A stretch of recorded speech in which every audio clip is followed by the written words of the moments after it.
to the Kent Lapp Podcast. Let us hear about your story. Okay. And by the way, I have as much time as you have, and so don't kind of rush it here because the story really is incredible. So, I'd love, just take us back from where you grew up and Okay. go for it. Yeah. So I grew up in Colorado, and is that where you're from? Points for Andrew. Yeah. Brighton originally. Okay. I was born in Littleton, but grew up in Aurora. Very nice. Yeah. Colorado's the best. Let's just be honest. Yeah, and I lived there until sixth grade, and I've never been skiing or snowboarding, which people think is just the craziest thing in the world. And yeah, it's a shame. I know. I was so focused on dance, and my brother was so focused on hockey that I just it didn't even cross my mind. Okay. So, well, dance and hockey, those good. Those are good too. Yeah. So, I have an older brother, and then I had a sister, and they were twins, and they're 3 years older than I am. And so they were born, and I think 6 weeks after my sister was born, she ended up getting cerebral palsy. And my mom knows the story better than I do, but I think she was born with forceps or something, and I think it just tweaked something. So she was born mostly okay, and then she developed cerebral palsy, so she couldn't walk and she couldn't talk. The most beautiful soul ever. You just being around her. She just had this light about her. How much older than you? 3 years. 3 years. Mm-hmm. And then she had a twin brother as well. Yeah. Yeah. So that's my older brother. Mm-hmm. And so we grew up in Colorado, and I danced. My brother played hockey, and first of all, she just had to get so many surgeries. The things that she went through, now reflecting back on that just amazes me, the strength that she had. And I mean, seriously, she just had this light about her. And it always amazes me.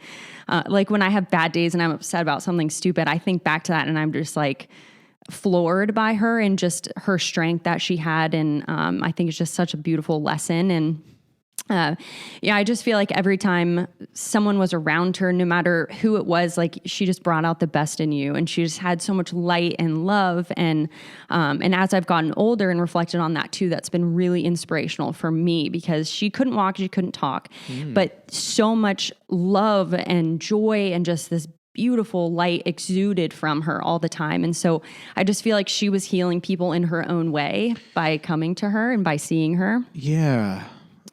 And that is interesting. She couldn't walk and she couldn't talk. Mm-mm. And yet you could tell that she was exuding love. Yes. How is that possible? What is it about the human spirit that emits that?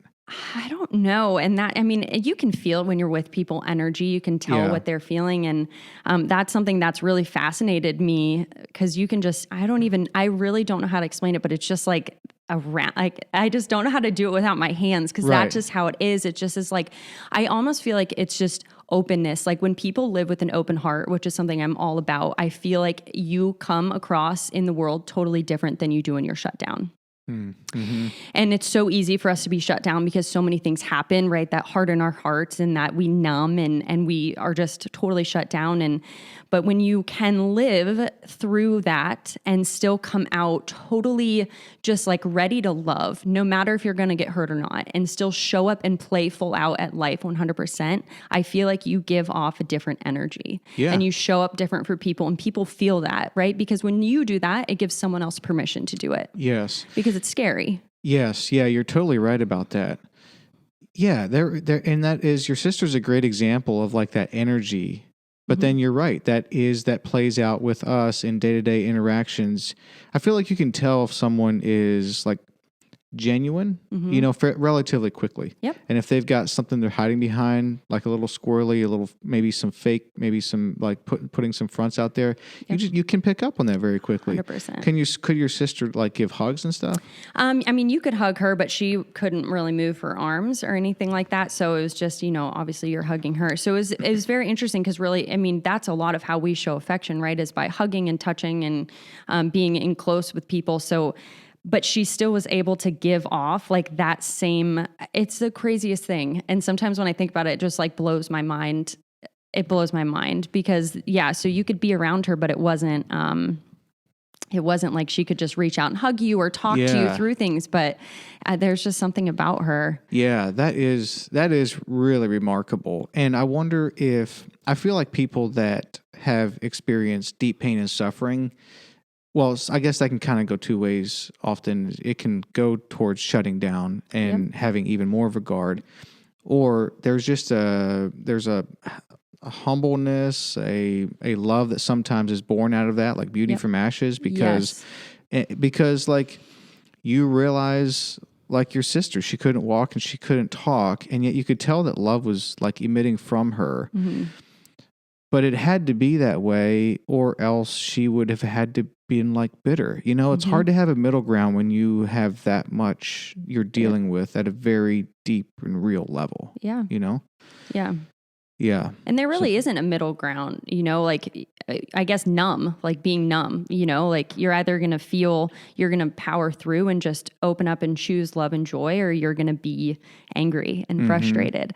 And if you're not one of those emotions, because sometimes feeling into either of those emotions is scary. And so many people live in the middle in that just like numb. Yes.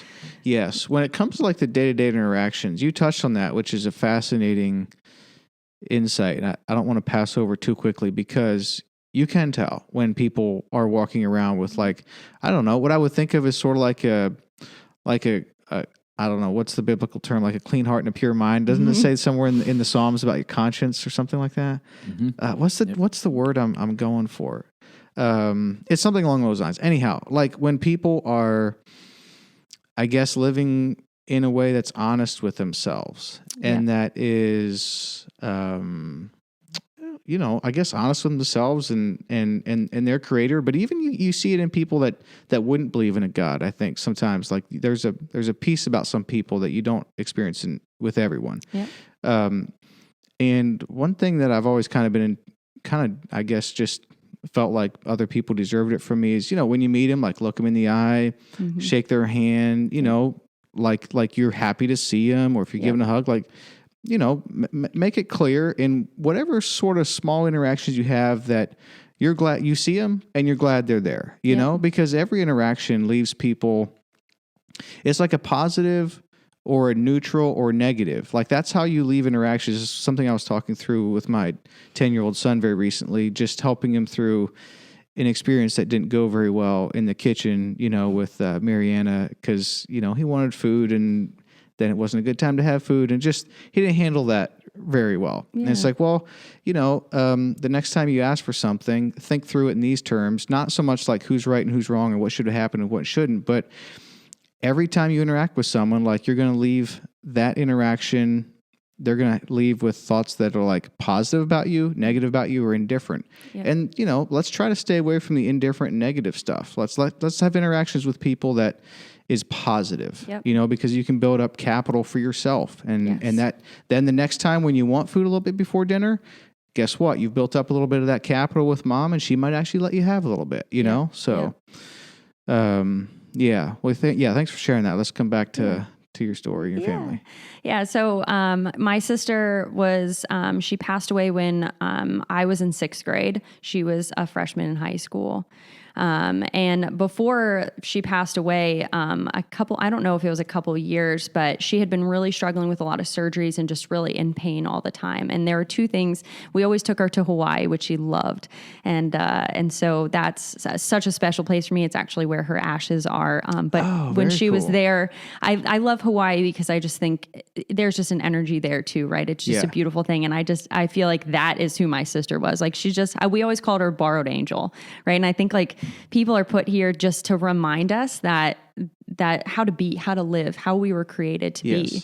And so, but a couple of years before she passed, she was struggling all the time, and our neighbor had come down to my mom to talk to her and told her about getting her on something called Juice Plus, and we ended up putting my sister on it, and she had 3 inches of bone growth in 6 months, and was just like, the teachers were like, what happened? Like, she's so happy. And so for the last couple of years, she just really was not so much in pain, and it wasn't as hard, and so that was just such a blessing. So, and that's really, I remember a lot of that because that's when I started to get older, was that whole kind of transition with her But yeah, so she passed away when I was in 6th grade, and her celebration of life was so special. Everybody wore colors; no one wore black. And I still, when I think about it, we had a huge party at the house after, and just seeing everybody that she had touched. Right, she was a freshman in high school, and the amount of people that came over because of her. Yes, they loved our family, but they came for her,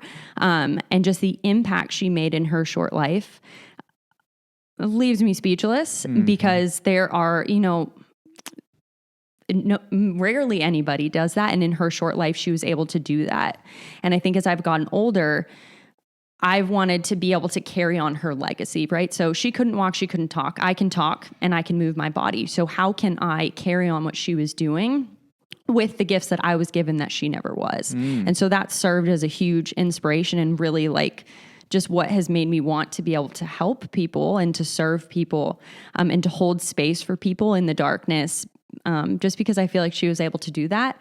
And I have the gifts that she didn't have. And so I can use them. And so that's just a really, every morning I get up, that's something I think about. How can I use my words and use my body to serve other people? Wow. That's amazing. I mean, the impact that your sister had on all those people, but just the impact that she had on you alone, you're still here and you're active and you're very capable and you're going to do a lot of things.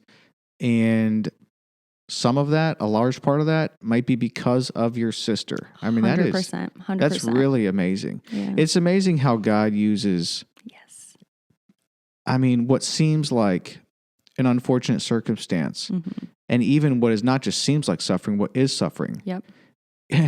To work his good. Yes. I mean, it's like the beauty from ashes thing is not just a cliche saying. No. That is actually how it works. I was talking with really good friend Chad Carger. He's such an older, wise man. All his kids are in college now, and used to be a pastor. Now he's a counselor, and he was talking. Well, he counsels musicians, like traveling musicians. Wow. And one thing you'll notice in Nashville is we have a lot of music here, and it's just really great. But there's a lot of musicians that come in and don't make it, Right. But then there's some that do, and the ones that really do, they tend to be out traveling and under normal circumstances, of course, and when you're not dealing with what we're dealing with now with COVID, but out traveling and doing gigs and everything like that. And so he just works with traveling musicians, which means these are successful people. Yeah. And the music is probably going fairly well for the most part. And at that level, though, even he said it's amazing how the best songs,